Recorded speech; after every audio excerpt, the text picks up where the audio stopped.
Principalmente nesse momento agora, refletindo sobre uma semana muito importante, que é a Semana do Professor. E para conversar aqui com a gente, para trazer um pouco o seu olhar a respeito de tudo isso, nós temos aqui a Lucy Domingos, ela que é professora aqui de Itapetininga. Lucy, boa tarde, seja muito bem-vinda ao Telescópio, tudo bem? Boa tarde, tudo bem e vocês? Muito bem. Lucy, conta pra gente primeiro, né? Em que momento a educação, todo esse trâmite, né, estar junto com os alunos, toda essa ideia, né, de ser uma promotora do conhecimento chegou na sua vida, né? Em que momento foi? Assim, foi algo de família? Foi através na hora da faculdade? Como que foi? Na verdade, desde pequena, eu tinha 10, 11 anos de idade, já ficava dando aula de forma virtual lá. Meu pai colocou uma lousa e eu ficava copiando as matérias da escola que eu ia de manhã, copiava à tarde e ficava dando aula, coitado dos meus irmãos que ficavam sentados lá, tinham que aguentar as aulas. Ao longo do tempo, eu fui crescendo um pouco mais, tinha as vizinhas que traziam crianças que eu já comecei a ensinar, né, os menores, e aí eu fui para o magistério e me apaixonei de verdade. Com 18 anos foi a minha primeira experiência, quando eu fui fazer o estágio na PAI, e daí então eu nunca mais parei. Muito bem, Lucy. Então você conta aqui pra gente, né, que era algo que desde criança ali você já vinha gestando tudo isso, já via, né, na figura do professor ali algo a se espelhar, um exemplo a se seguir, né? E você vê que hoje, as pessoas de hoje, as crianças de hoje, elas não tenham tanto estímulo mais para pensar em ser professor, para pensar em ser, vamos dizer assim, um educador? Olha, lamentavelmente a gente vive uma sociedade capitalista, né? E quando a gente se depara, muitas realidades, muitas crianças ainda pensam em ensinar o outro, em ajudar o outro, em monitorar. No entanto, que a gente tem muito esse acompanhamento, as crianças participam em sala de aula, né? Eu trabalho com grupos, com um ajudando o outro. Porém, quando fala em questão de profissional, as crianças hoje sonham mais em uma aquisição onde seja mais valorizada financeiramente, né? Mas a gente entende porque nós vivemos uma sociedade onde a gente precisa ter condições financeiras, mas a profissão de professor é inacreditável, porque é a única profissão que você encontra na rua e você vê o olhar daquele aluno e ele lembra de você, né? Você recebe abraço, você recebe carinho a vida inteira. Então isso é muito gratificante. Vai além da questão financeira. Muito bem. Lucy, falando a respeito justamente desses desafios, né? Você citou aqui pra gente que um dos desafios que talvez desestimule as crianças a querer seguir essa profissão e talvez até desestimule muitas vezes os professores a continuar né, nessa profissão seria a questão mesmo financeira, né? E também outros desafios, Lucy. Para você, qual você vê que são os maiores desafios hoje que os professores, que os educadores, que aqueles que querem fazer acontecer o conhecimento acabam enfrentando na nossa sociedade? Olha, são inúmeros os desafios, né? Primeiro, que quando você fala questão financeira, não é só para trocar o carro, nem para poder sair do Celta, como dizem, né? Mas é para que você tenha condições de fazer uma formação continuada, para que a gente possa continuar estudando, porque os conhecimentos científicos são muito importantes. Aí você pensa em continuar fazendo mais uma faculdade, em fazer uma pós, em fazer um mestrado, o professor hoje não vai ter condições. E isso, a formação é muito importante para nós, porque é constante, assim como o médico participa de congressos, a gente precisa aprender mais. E essa possibilidade é o financeiro que colabora. Além disso, eu acho que hoje em dia, apesar de se falar que a educação é o melhor caminho, que é o melhor meio de ascensão social até, a sociedade em geral só lembra do professor, né, lamentavelmente, em alguns períodos do ano, que normalmente são perto da data do professor. Durante o restante do ano, tem muita cobrança em si na educação, mas pouca valorização constante. O professor, principalmente agora, né, nessa fase, nessa época, ele se tornou um mobilizador de acessos. Muitos não tinham recursos até, né? Possibilidades, internet, porque você precisa ter uma boa internet, você precisa ter um bom material, um bom recurso para poder dar uma boa aula hoje. Então, assim, são muitas as dificuldades, porém, o que a gente vê são muitos professores que como a gente ama o que faz. Então é isso que faz muita diferença quando você trabalha. Então, as dificuldades têm a questão social, a questão da família, nem todas as crianças têm tudo. Essa é uma grande realidade. A falta de alimentação, a falta da... Nem todos os pais dão tudo o que gostariam de dar, porque não têm condições de... Não dão porque não querem, não dão porque não conseguem. Tempo, a gente precisa trabalhar. Então, os pais também precisam sair cedo de casa, deixam os seus filhos, vêm para a escola. Então, por que a escola? Porque é um geral. Não é só ensinar a passar conhecimentos científicos, mas acaba sendo muito mais coisa. Então, esse papel de hoje da escola é fundamental, mas é difícil todos os dias, né? Eu acho que respondi sua pergunta, espero. Sim, não, respondeu sim. E traz também uma dificuldade, acho que acima ainda, né? Porque você cita bastante, assim, da profissão do professor, do educador, como algo, vamos dizer assim, quase que vocacional ali, né? Você tem que você tem que querer mesmo aquilo, ver um sentido muito grande naquilo, porque senão, diante das dificuldades, você para, você desiste, você não faz da maneira correta, né? E dentro disso, acho que uma das grandes dificuldades, até nas conversas com os professores que eles apresentaram, é que muitas vezes o ensino ele precisa ser, vamos dizer assim, não é algo padronizado, né? Ele tem que sentir o reflexo ali do aluno, para cada um do aluno, para cada turma ali, ele precisa de certa forma ser moldado e isso depende muito desse olhar do professor. Você vê isso também nas salas de aula? Muito interessante sua pergunta, Guto, gostei. Porque assim, eu trabalho hoje na diretoria de ensino como coordenadora no núcleo pedagógico de educação especial. E trabalho à noite no ensino superior, né, que é outra realidade. Mas, independente do ensino superior, ou na educação especial, ou no ensino regular, é imprescindível que a gente trabalhe dentro da individualidade. Ninguém é igual a ninguém. Então, ninguém aprende igual a ninguém. Então, essa dinâmica de trabalhar em cima, pelo menos buscando uma individualidade ou agrupamentos produtivos, é imprescindível. Porque senão você não atinge. Ninguém, se eu sair da minha casa para ir em algum lugar, você sai de outra casa, são pontos de partida. Né? Então, cada criança tem seu ponto de partida. E isso leva tempo. É essa dinâmica que não é só chegar e dar aula.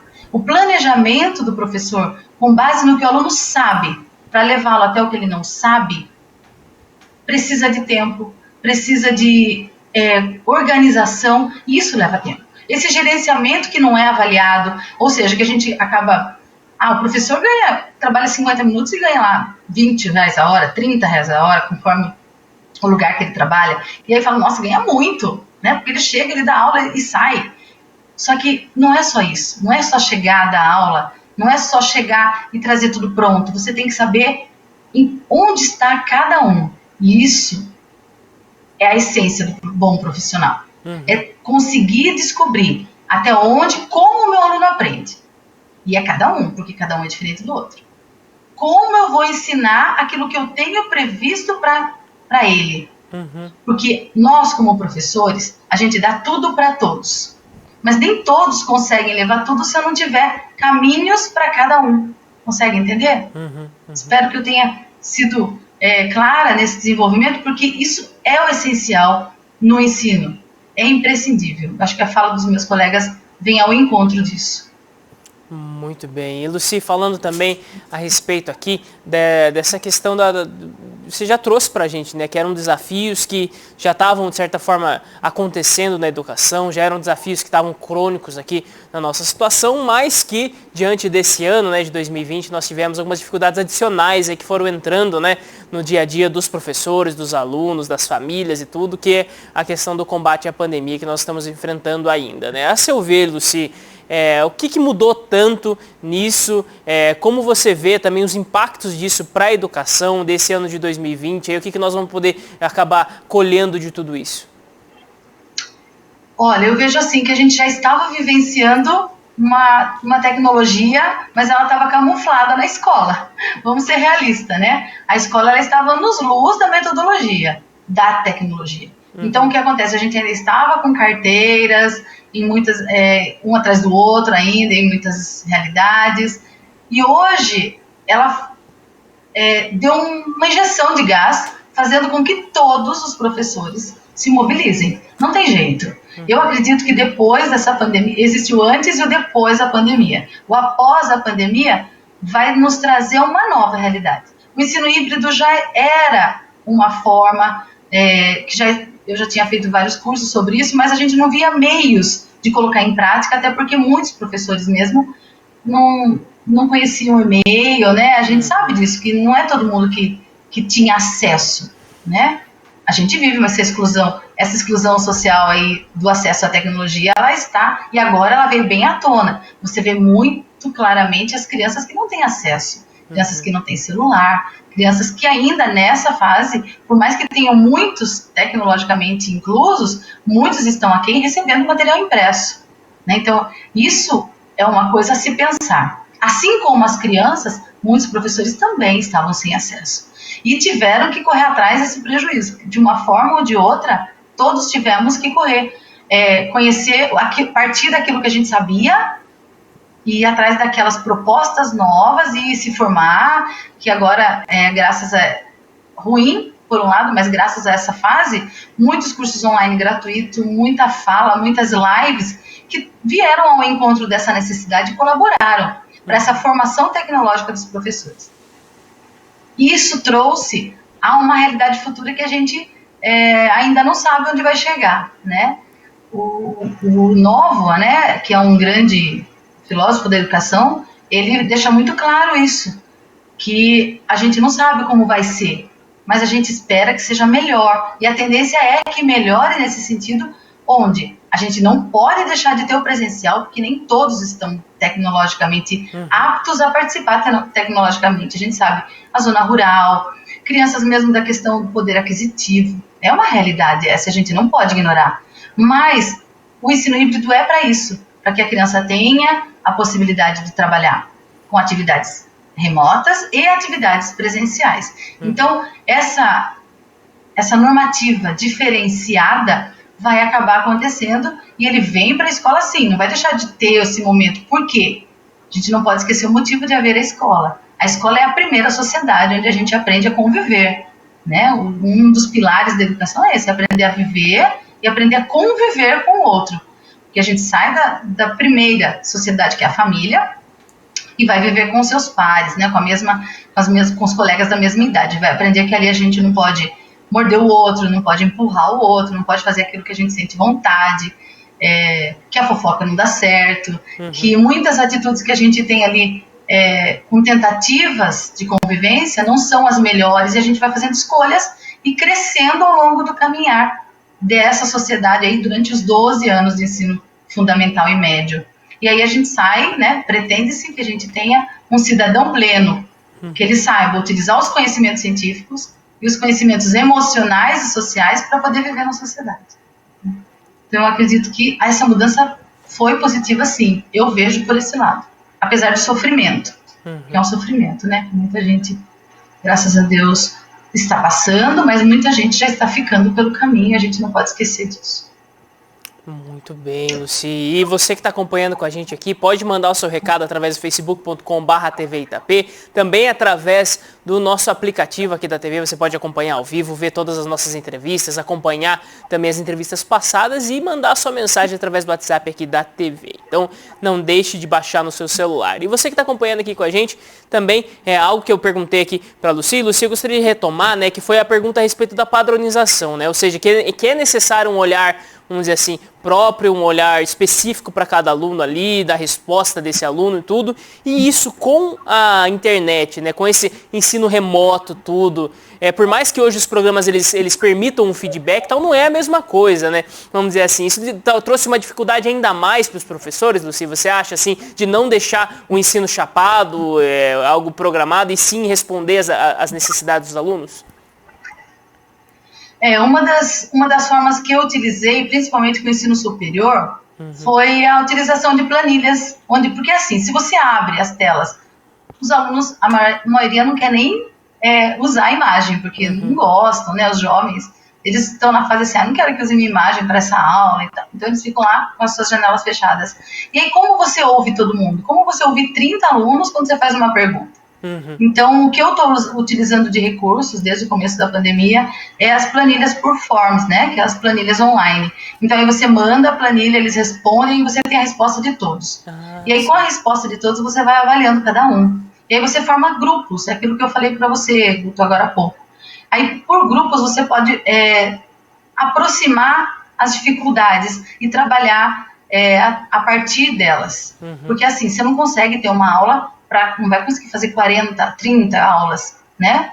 Num grupo de 30 alunos. Mas você pode propor caminhos diferentes, rotas, pelo menos para grupos, oportunidades diferentes, trazendo. Isso a internet colabora muito, trazendo vídeo para quem aprende melhor por imagens, áudios para aqueles que aprendem melhor ouvindo, então o vídeo ele vai colaborar nesse sentido, e eu ajudo também o deficiente visual, o deficiente auditivo, se eu tiver a possibilidade de já trazer um vídeo em Libras. A mesma questão eu posso trazer escrita através dos PPTs. Então, assim, eu tenho que dar todos os caminhos, porque tem pessoas que aprendem melhor lendo, outras ouvindo, outras vendo. Então, eu tenho que partir dessa premissa, de como o meu aluno aprende, quais são as possibilidades de aprender, quais são as formas que a gente tem, os mecanismos que existem para aprender. E aí eu sei, olha, eu aprendo. A primeira coisa, você tem que saber como você aprende. Isso é essencial. Então, o próprio aluno ele tem que entender como ele aprende, qual a melhor forma dele aprender. Então, nesse processo da formação do ensino fundamental e médio, ele vai percebendo, não, aprendo melhor quando eu leio. Então, ele vai fazer a leitura em voz alta, e vai ouvir, e aí ele aprende melhor lendo, ou então ele aprende melhor escrevendo. Então, é cada um pela sua rota. Então, a individualidade é isso. É você entender, e vão ter grupos de pessoas, né? Vão ter grupos que aprendem melhor ouvindo, outros que aprendem melhor através de vídeo, outros que aprendem melhor através de escrita mesmo, e aí eles vão poder estar escrevendo ou lendo. Então, essas possibilidades é que vão fazer, a gente vai poder produzir agrupamentos que gerem aprendizagem. Muito bem. E, Luci, antes ainda de falar aqui, eu queria que você comentasse um pouquinho a respeito dessa possível volta, de como se dará, como você vê que se dará essa volta, mas antes eu gostaria que você comentasse com a gente também a respeito de um grande problema, uma grande dificuldade, né, que nós passamos na nossa educação já há muitos anos, né, mas que com a pandemia parece que ela se intensificou, que é a questão da evasão, né, ou seja, das pessoas que acabam deixando os estudos mesmo, às vezes por uma necessidade de trabalho, às vezes por simplesmente não se adaptar ali à questão da escola, tudo, né? Você vê que isso também é um dos fatores aí que chamou bastante atenção nesta pandemia? A evasão é um problema que não iniciou agora, é o que você disse, já é da nossa época, assim, eu acho que eu sou um pouco mais velho que você, acho que é mais tempo até, porque essa necessidade, hoje a gente tem um problema maior, né, Guto? A questão que eu falei agora há pouco, que é a possibilidade de internet. Então, assim, nem todos têm. Então, isso já leva a uma desmotivação, né? Então, pense, todo mundo fazendo online e eu tendo que fazer escrito, né? Tem alguns alunos que não percebem, mas tem alunos que sabem dessa mudança, dessa diferença. Outra coisa, você pessoalmente, o professor pessoalmente, ele está ali, vamos lá, presta atenção, olha aqui. E virtualmente isso fica mais difícil, né? Essa falta de aproximação faz falta para o nosso abraço, faz falta para o nosso cotidiano e faz falta para aquele dia a dia que a gente tinha, né? Então isso também prejudica. A evasão é uma coisa que está sendo muito trabalhada, principalmente na rede estadual, os diretores e as escolas estão indo atrás, buscando, só que nem todos também têm condições de voltar. As escolas estão propondo tudo, então a parte impressa, para os pais virem, a gente sabe da questão social hoje, que é uma questão que, lamentavelmente, muitos pais estão sem ter o que comer. Essa é uma realidade muito triste. Então, quando você não tem nem o que comer, não tem o trabalho, né? O pai está sem trabalho, a mãe está sem trabalho, a criança ela fica desesperada. Ela não vai estar com fome. E com fome ninguém aprende. E aí, com fome, todas as outras dificuldades viram primordiais até do que a escola, né? Você fala, não, a educação é em primeiro lugar. É em primeiro lugar, mas alimentação também é muito importante. Então, se o pai não tem o que comer, não tem como gerenciar, a criança ou adolescente acaba saindo para ajudar, apesar de não ser o ideal, acaba acontecendo, principalmente no ensino médio, né? Eu creio que a gente tem muito pouca evasão no nosso município, mas acontece devido a essas realidades. Eu acredito muito que a questão social hoje ela é muito forte, né? Muitas empresas fechando, muitas pessoas perdendo emprego, pais que vendiam alimentos, né? Lanche, bolo, coisas assim, para ganhar o sustento, ficou mais difícil porque tudo fechou, né? Mesmo salão de beleza, tudo, gente, fechou o comércio em geral. Então, como prover o básico dentro da minha casa, né? Porque aí a internet não vira básico, a internet é secundário. E aí, como que eu vou na escola buscar um material se eu não tenho dinheiro para combustível, ou eu moro longe, eu moro na zona rural? Então, são muitas dificuldades aí, né? Muitas dificuldades, Lucy, e trazendo agora, acho que uma grande dificuldade também, a grande discussão desse momento, Lucy, eu queria que você comentasse aqui com a gente, né, de como pensar essa volta, né? Já recebemos aqui pessoas falando, vamos dizer assim, que não é possível se pensar nessa volta antes de uma vacina, tem gente falando, não, é necessário pensar nessa volta, mesmo que tenha todas as questões de segurança. Como que você imagina que deve ser essa volta e a necessidade dessa volta? Eu sinto que também é perigoso.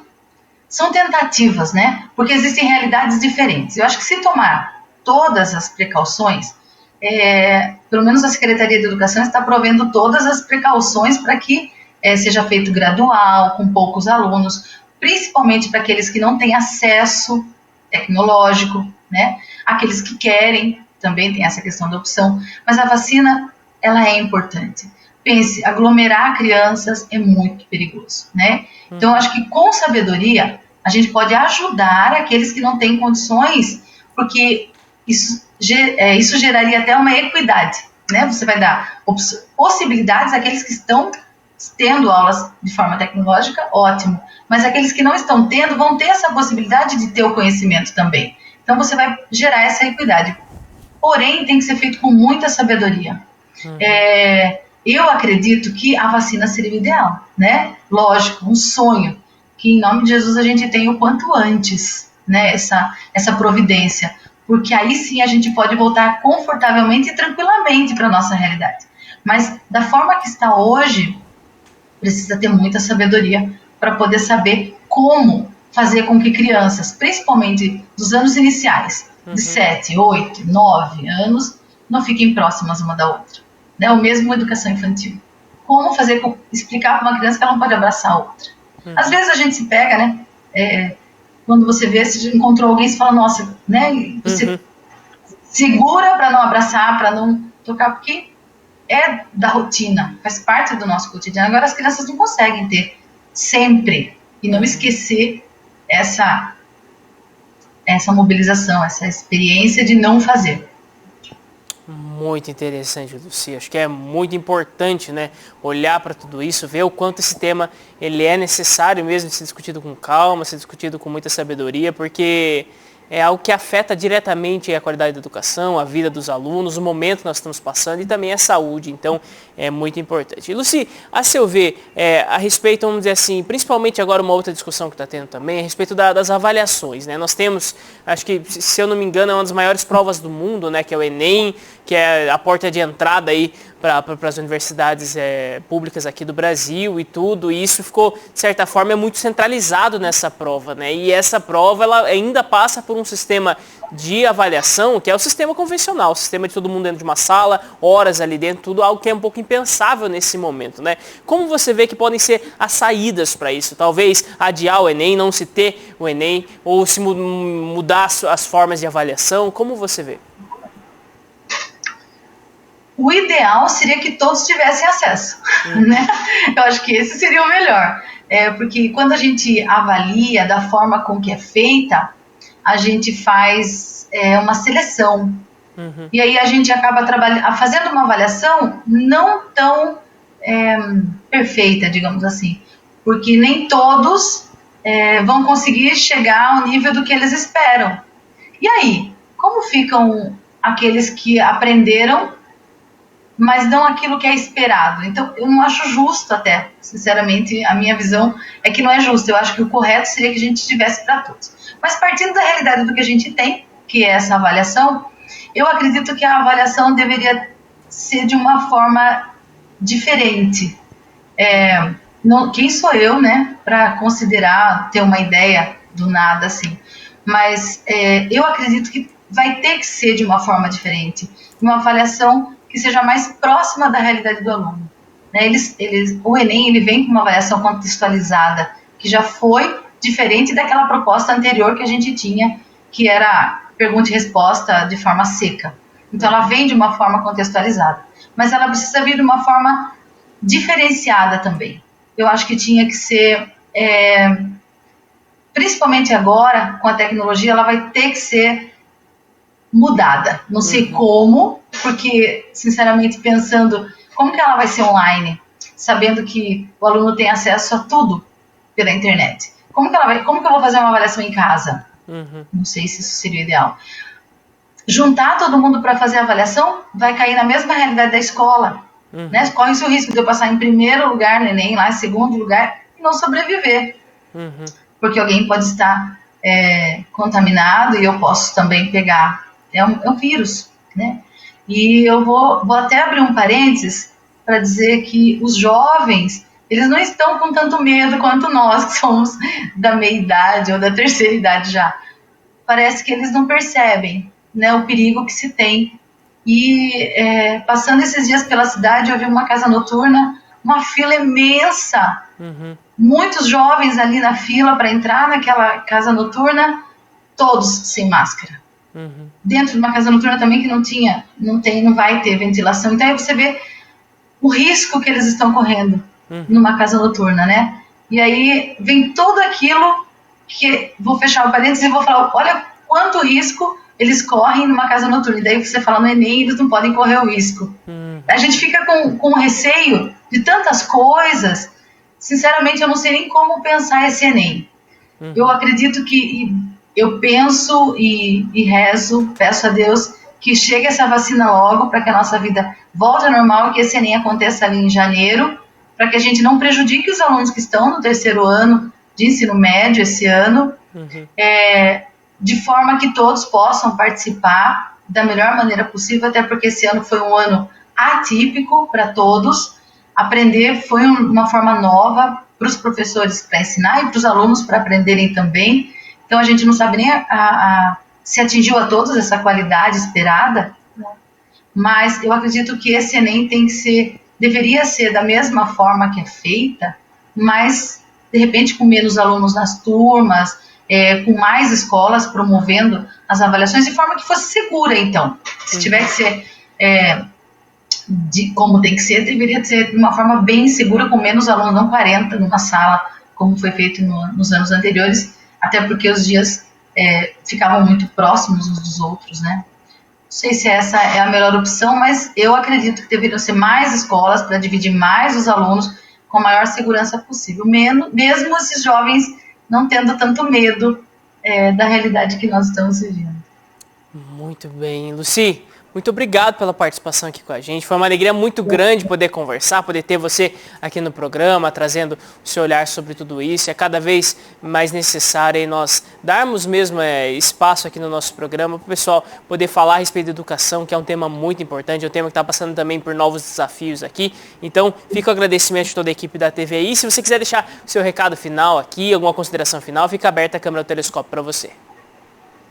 Eu agradeço a oportunidade e eu espero que a gente consiga trazer essa individualidade para o dia a dia, que a gente consiga qualidade nos nossos trabalhos, que a gente possa gerar mais caminhos para essa educação nova e que em breve a gente tenha cada vez mais aulas melhores, professores melhores, alunos melhores e cidadãos que vão fazer a diferença na nossa sociedade. Acho que esse é o nosso propósito. Né, a cidadania plena, né, para os nossos alunos. Muito obrigada. Tá certo, muito obrigado pela participação aqui com a gente, parabéns aí, um pouquinho atrasado, né, pelo Dia do Professor, mas desde já também a todos os professores aí que acompanharam com a gente, talvez não acompanharam ontem aqui o programa, mas estão acompanhando hoje.